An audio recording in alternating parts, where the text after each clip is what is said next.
热血检察官复活重生，再次遇上冷面杀手，西柚连带着上一世的仇恨奋勇出击。虽然对手依旧很强大，但西柚并不畏惧。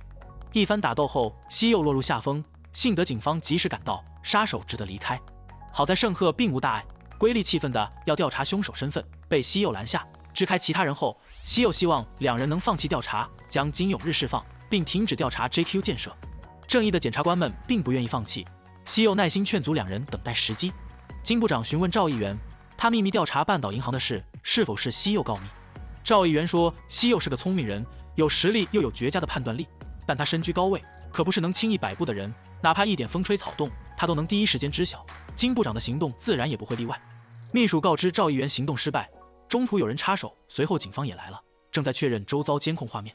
这时，女秘书汇报西柚来访，西柚说自己刚刚打了一架，因为逮捕金永日的检察官是他的同妻，本想去说服他们停止调查，却遇见了一个怪人，但好在已经说服了好友，会释放金永日并停止搜查。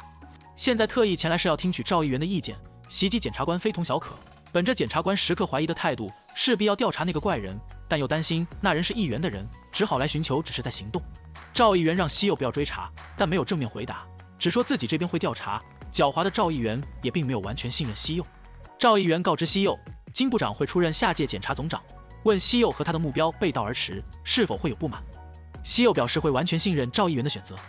女秘书汇报，金永日已被释放。赵议员询问他对西柚的看法，女秘书说西柚是有目标就一点要达成的人。赵议员对于所有来找他的人里最满意西柚，其他人都是来求他帮助，只有西柚是来解答的，但对于西柚总是不求回报，让他很不安心。让秘书去检方内部找一个有实力又特别的人来牵制西柚。不老男神李准基开启开挂人生，勇斗恶势力。金部长找来西柚，让他停止调查半岛银行，并让西柚负责调查东部地检的尹中基检察长。西柚将金部长儿子的非法贷款证据交给了黄议员，请求他煽动金主席曝光此事，但其实西柚的真正目标并不是金部长，而是金主席。这位金主席在上一世就被赵议员凄惨的铲除。黄议员将证据交给金主席，让他好好想清楚。赵议员已经内定金部长为检察总长，他的野心可远不止于此。赵议员找到金主席，提出他要过目大韩党的党内提名名单，认为两党应该联合统治，才能开启新的时代。这可不是商量，是威胁，被赵议员拿捏了把柄。金主席要是不做出反抗，就只能沦为傀儡。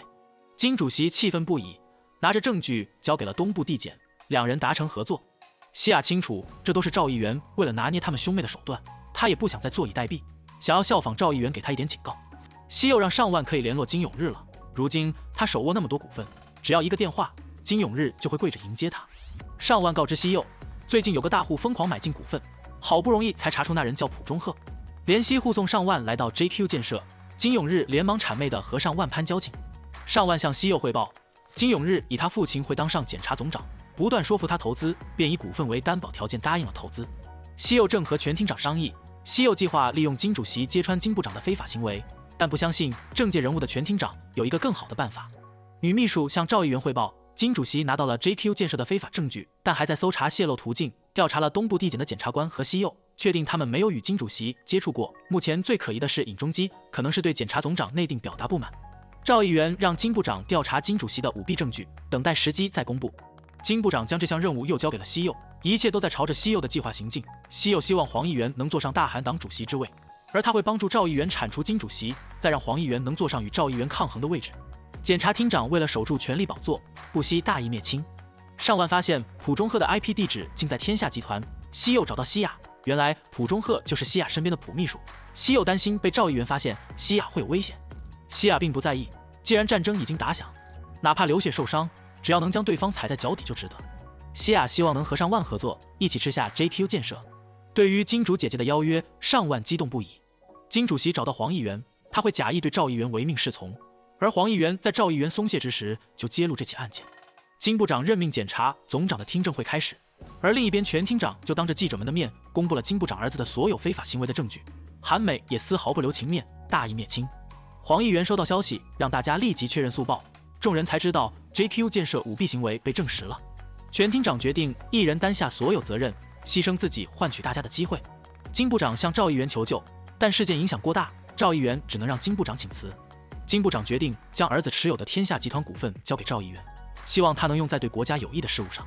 赵议员随即吩咐女秘书公布金主席舞弊证据，让金部长抓捕金主席，来将功赎罪，掩盖罪行。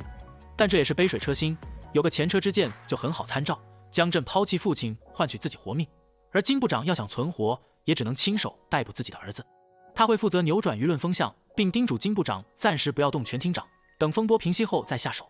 金部长让西柚前去抓捕金永日，而金主席还在责怪黄议员没有曝光半岛银行。黄议员也不是傻子，自己去当出头鸟，要是成功得意的就是金主席，失败担罪责的只有自己。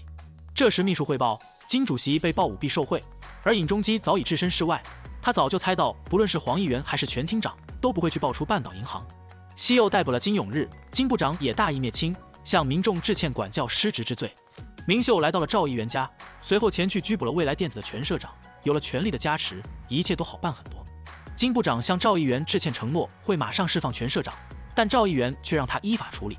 明秀本想就这样享乐过活，但遇见西柚后，他便想要与他一较高下。告知西柚他加入了赵议员的阵营，也清楚诬陷自己父亲的人就是他，但当时身为检察官的赵议员只是尽了自己的职责罢了。西柚说，难道等帮助自己将金部长拉下台后，两人就是敌人了吗？两个加起来1600个心眼的人，到底还在预谋着什么呢？